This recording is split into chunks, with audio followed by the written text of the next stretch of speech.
Assalamualaikum warahmatullahi wabarakatuh. Perkenalkan, nama saya Brilian Werala dengan NIM 1908 1030 1094. Pada kesempatan kali ini saya akan menganalisis PT Indofood CPB Sukses Makmur Tbk tahun 2018-2019.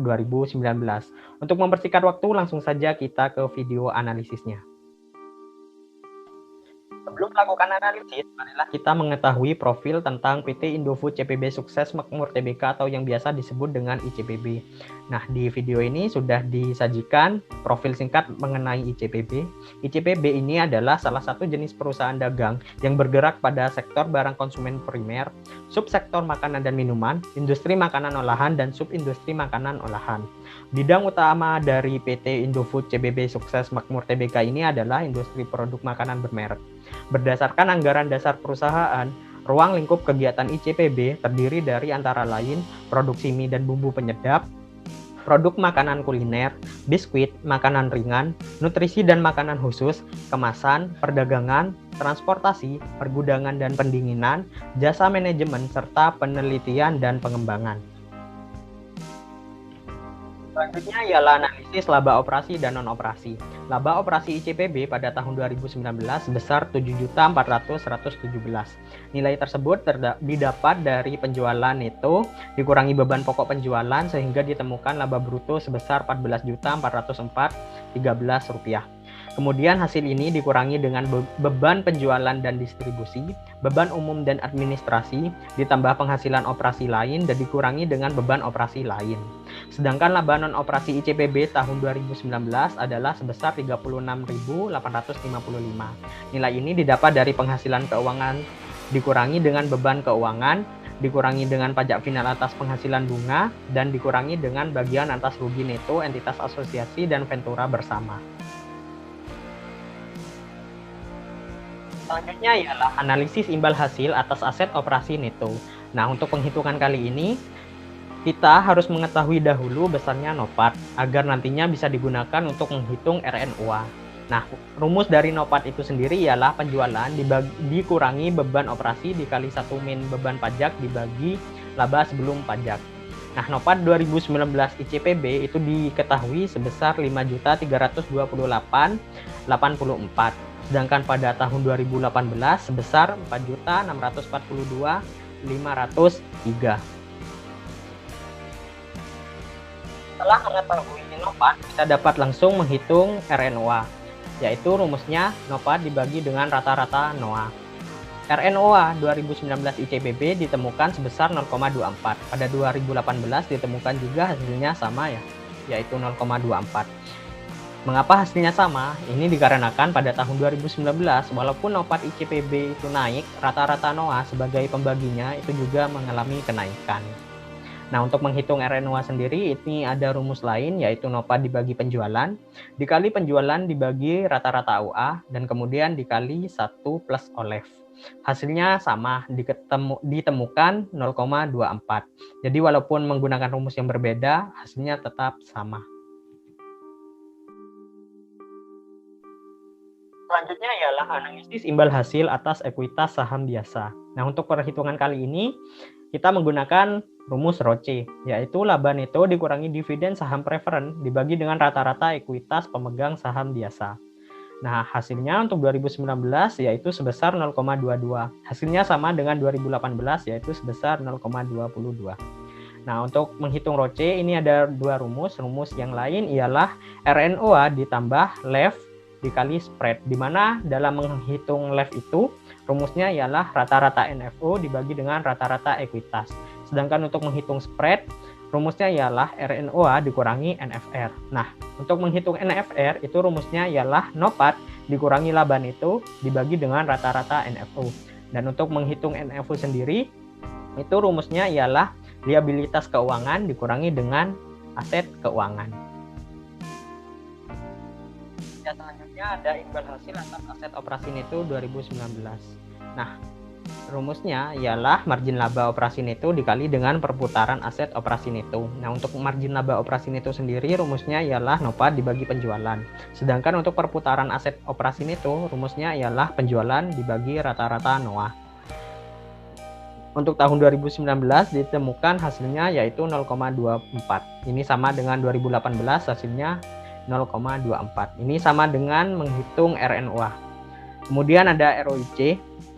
Rumusnya ialah laba bersih dibagi dengan modal investasi. Ditemukan hasilnya 0,14 untuk tahun 2018 dan 2019. Ini dikarenakan komponen-komponen yang digunakan dalam perhitungan ROIC yaitu laba bersih dan modal investasi ini sama-sama mengalami kenaikan pada tahun 2019. Oleh karena itu, hasil ROIC 2019 sama dengan ROIC tahun 2018. Dan selanjutnya ialah analisis arus kas perusahaan. Ada dua rasio yang kita hitung yaitu rasio kecukupan arus kas dan rasio reinvestasi kas. Untuk rasio kecukupan arus kas sendiri, rumusnya ialah jumlah kas dari operasi dibagi dengan jumlah pengeluaran modal, penambahan persediaan, dan dividen tunai. Sehingga menghasilkan 1,0007 untuk 3 periode.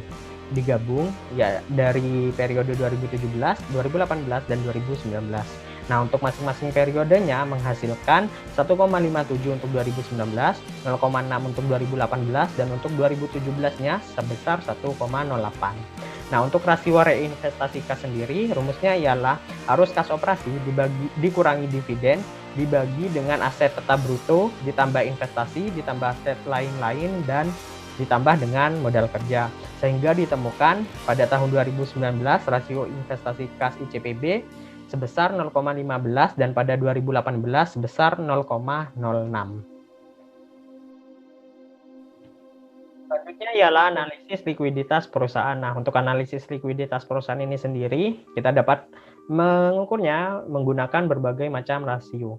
Yang pertama ada rasio lancar, rumusnya ialah aset lancar dibagi dengan liabilitas jangka pendek. Ditemukan hasilnya ialah sebesar 2,54 untuk tahun 2019 dan untuk tahun 2018 sebesar 1,95. Kemudian ada rasio kas terhadap aset lancar. Rumusnya ialah kas plus setara kas ditambah dengan efek yang dapat diperdagangkan dibagi dengan aset lancar. Ditemukan hasilnya sebesar 0,5 untuk tahun 2019 dan 0,33 untuk tahun 2018. Selanjutnya ada rasio kas terhadap liabilitas jangka pendek. Rumusnya ialah kas ditambah setara kas ditambah efek yang dapat diperdagangkan dibagi dengan liabilitas jangka pendek. Hasilnya ialah sebesar 1,27 untuk tahun 2019 dan pada tahun 2018 sebesar 0,65. Kemudian ada juga rasio perputaran piutang usaha. Rumusnya ialah penjualan itu secara kredit dibagi dengan rata-rata piutang usaha. Hasilnya ialah sebesar 0,98 untuk tahun 2019 dan 1,02 untuk tahun 2018. Selanjutnya ada jumlah hari penjualan dalam piutang. Rumusnya ialah piutang usaha dibagi dengan rata-rata penjualan harian. Ditemukan hasilnya sebesar 36 hari untuk tahun 2019 dan 41 hari untuk tahun 2018. Kemudian ada interpretasi ukuran likuiditas piutang. Rumusnya ialah penyisihan piutang tak tertagih dibagi dengan piutang usaha bruto. Ditemukan hasilnya sebesar 0,006 untuk tahun 2019 dan untuk tahun 2018 sebesar 0,0056. Kemudian ada rasio perputaran persediaan. Rumusnya ialah beban pokok penjualan dibagi dengan rata-rata persediaan. Ditemukan hasilnya sebesar 7,11 untuk tahun 2019 dan 7,20 untuk tahun 2018. Kemudian ada hari penjualan dalam persediaan, rumusnya ialah rata-rata persediaan dibagi dengan beban pokok penjualan dibagi dengan 360. Ditemukan hasilnya ialah sebesar 51 hari untuk tahun 2019 dan untuk tahun 2018-nya ditemukan hasilnya sebesar 50 hari. Kemudian ada jumlah hari pembelian dalam utang usaha. Rumusnya ialah utang usaha dibagi dengan beban pokok penjualan dibagi dengan 360. Ditemukan hasilnya sebesar 43 hari untuk 2019 dan 52 hari untuk tahun 2018. Selanjutnya ada rasio cepat atau quick ratio. Rumusnya ialah kas ditambah setara kas ditambah efek yang dapat diperdagangkan ditambah dengan piutang usaha dibagi dengan liabilitas jangka pendek. Ditemukan hasilnya sebesar 1,90 untuk tahun 2019 dan 1,24 untuk tahun 2018. Yang terakhir ini ada ukuran arus kas, rumusnya ialah arus kas operasi dibagi dengan liabilitas jangka pendek. Ditemukan hasilnya sebesar 1,13 untuk tahun 2019 dan untuk tahun 2018 sebesar 0,64.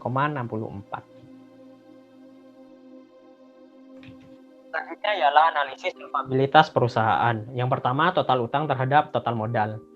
Rumusnya ialah total utang dibagi dengan total modal. Diketahui hasilnya 0,31 untuk tahun 2019 dan 0,34 untuk 2018. Kemudian ada total utang terhadap modal ekuitas. Rumusnya ialah total utang dibagi dengan ekuitas pemegang saham. Diketahui hasilnya sebesar 0,51 untuk 2018 dan 0,45 untuk tahun 2019. Selanjutnya ada utang jangka panjang terhadap modal ekuitas. Rumusnya ialah utang jangka panjang dibagi dengan ekuitas pemegang saham. Untuk 2019 menghasilkan 0,21 dan ini maaf tipu, harusnya 2018 hasilnya ialah sebesar 0,19. Selanjutnya ada rasio laba terhadap beban tetap. Rumusnya ialah laba yang tersedia untuk beban tetap dibagi dengan beban tetap. Menghasilkan 33,2 untuk 2019 dan 31,7 untuk tahun 2018. Selanjutnya ada analisis jumlah kali perolehan bunga. Rumusnya ialah laba ditambah beban pajak ditambah beban bunga dibagi dengan beban bunga. Menghasilkan 58,93 untuk 2019 dan 56,02 untuk 2018. Selanjutnya ada hubungan arus kas dengan beban tetap. Rumusnya ialah total pembilang dibagi dengan beban tetap. Total pembilang didapat dari penjumlahan laba sebelum pajak, penyusutan dan amortisasi bagian dari laba kepentingan pengendali, kenaikan penurunan persediaan, kenaikan penurunan piutang usaha, kenaikan penurunan utang usaha, dan beban keuangan. Menghasilkan 50,1 untuk 2019 dan 58,4 untuk tahun 2018. Selanjutnya ada probabilitas kebangkrutan perusahaan, di mana untuk tahun 2019 ditemukan prediksi kesulitan keuangan ICPB menunjukkan hasil 4,24 dan untuk tahun 2018 menunjukkan 3,89. Ini menunjukkan bahwa probabilitas kebangkrutan yang dialami ICPB itu rendah dikarenakan hasilnya lebih tinggi dari 2,90. Yang terakhir ialah kesimpulan. Untuk kreditor yang ingin meminjamkan dananya ke ICBP, ini sangat disarankan melihat hasil likuiditas ICBP yang bisa dibilang bagus sehingga masuk ke dalam kategori perusahaan yang mampu dalam melunasi utang yang dimiliki. Terlebih, rasio likuiditas ICBP menunjukkan hasil yang naik setiap tahunnya, sehingga bisa dikatakan bahwa ICBP mengalami peningkatan dalam mengembalikan utang-utangnya dibandingkan tahun-tahun sebelumnya. Untuk investor, sangat dianjurkan untuk berinvestasi kepada ICBP dikarenakan laba per saham ICBP ini meningkat pada tahun 2019 dan laba bersih ICBP juga meningkat setiap tahunnya sehingga jumlah dividen yang akan diterima oleh investor semakin besar dibandingkan dengan tahun-tahun sebelumnya. Sekian analisis PT Indofood CPB Sukses Makmur Tbk untuk tahun 2018 dan 2019. Mohon maaf jika ada kekurangan. Terima kasih yang sudah menonton. Wassalamualaikum warahmatullahi wabarakatuh.